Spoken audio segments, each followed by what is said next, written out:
This is Bill at Highland Hill Farm, and today I want to tell you a story about Mother's Day.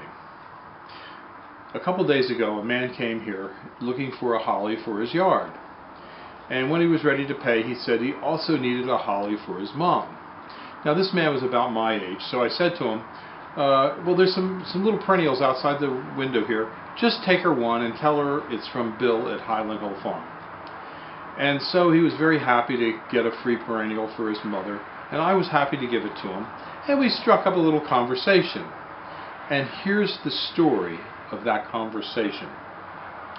This man's approximately my age, and he said that his mother was 89, and I asked him, oh, well then your father was probably a vet. And he said, yes, my father was a vet. I said, mine too. And he said that he really missed his father. His father died a couple of years ago. And I said, I also. My mother and father are both deceased, and I miss them both.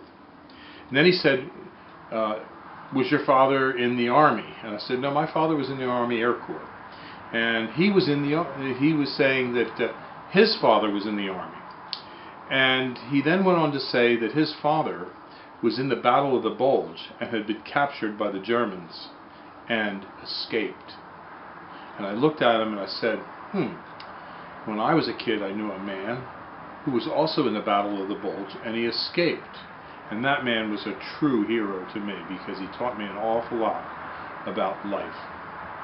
And he said to me, what was that man's name? And I said, that man's name was Benny The WW2 from Lambertville, New Jersey.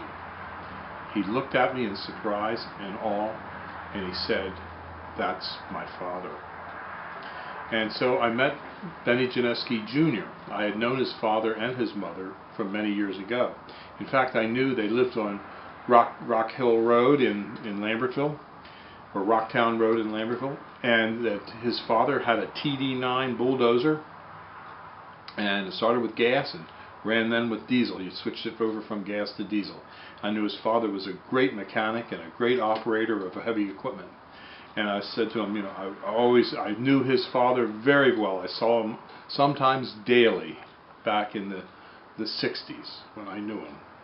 And so that's the story I wanted to tell you today about the two men that mean a lot to me, my father and Benny The WW2.